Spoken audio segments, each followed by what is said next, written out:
ఈ నెల 25న సంగారెడ్డిలో జరిగే సిపిఎం రాష్ట్ర 4వ మహాసభలను విజయవంతం చేయాలని సిపిఎం నాయకులు గురజాల శ్రీధర్ పేర్కొన్నారు. బోయినపల్లి మండలం సిపిఎం పార్టీ నాయకుల ఆధ్వర్యంలో నీలచపల్లి గ్రామంలో మహాసభల పోస్టర్ ఆవిష్కరించారు. ఈ సందర్భంగా వారు మాట్లాడుతూ కష్టజీవుల పార్టీ కమ్యూనిస్టు పార్టీ అని గత 3 సంవత్సరాల్లో ప్రజా సమస్యలపై సిపిఎం చేసిన పోరాటాలను సాధించిన విజయాలను చర్చించి రాష్ట్ర సమగ్ర అభివృద్ధి కోసం చేయవలసిన పోరాటాలకు ఈ సభ వేదిక అవుతుందని తెలిపారు. రాష్ట్రంలో కాంగ్రెస్ పార్టీ ప్రజలకు ఇచ్చిన హామీలను పూర్తి స్థాయిలో అమలు చేయలేదని, కేంద్రంలో బీజేపీ ప్రభుత్వం కార్మిక చట్టాలను 4 లేబర్ కోడ్లాగా విభజించి కార్మిక చట్టాలను రద్దు చేశారని మండిపడ్డారు. ఈ కార్యక్రమంలో మండల నాయకులు పాల్గొన్నారు.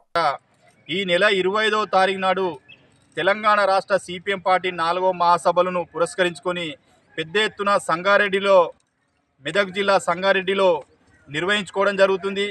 మరి కార్యక్రమానికి అగ్రనాయకులు ఎవరైతే ఉన్నారో కామ్రేడ్ బృందాకారత్, అలాగే సిపిఎం పార్టీ పొలిట్ బ్యూరో సభ్యుడు బివి రాఘవులు గారు, అలాగే తెలంగాణ రాష్ట్ర కార్యదర్శి రథసారథి కామ్రేడ్ తమ్మినేని వీరభద్రం గారు పెద్ద ఎత్తున అగ్రనాయకత్వం ఇచ్చేస్తున్న సందర్భంలో ఈ రాజన్న సిరిసిల్ల జిల్లా నుండి పెద్ద ఎత్తున నలుమూలల నుంచి పెద్ద ఎత్తున కార్మిక వర్గాలు ఈ సిపిఎం పార్టీ మహాసభలు ఏదైతే ఉందో విజయవంతం చేయవలసిన బాధ్యత ప్రతి ఒక్కరి మీద ఉంది. కాబట్టి ఎందుకంటే కష్టజీవుల పార్టీ, కార్మికుల పార్టీ, శ్రమజీవుల పార్టీ నిరంతరం కార్మిక వర్గాల కోసం తాపత్రయపడుతున్న పార్టీ ఏదైనా ఉన్నది అంటే అది కేవలం సిపిఎం పార్టీ అనే చెప్పుకోవాలి.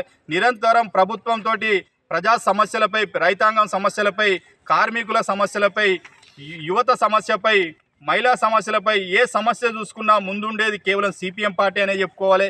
25వ తారీఖు నాడు జిల్లా నుంచి నలుమూలల పెద్ద ఎత్తున తరలి వెళ్ళి ఈ కార్యక్రమాన్ని జయప్రదం చేయవలసిన బాధ్యత ప్రతి ఒక్కరి మీద ఉంది. కాబట్టి ఆ దిశగా ప్రయాణం చేయాలి. ఈరోజు రాజన్న సిరిసిల్ల జిల్లా బోయినపల్లి మండలం నీలోజపల్లి గ్రామంలో మండల సిపిఎం పార్టీ నాయకుల ఆధ్వర్యంలో సిపిఎం పార్టీ 4వ మహాసభల పోస్టర్ను విడుదల చేయడం జరిగింది.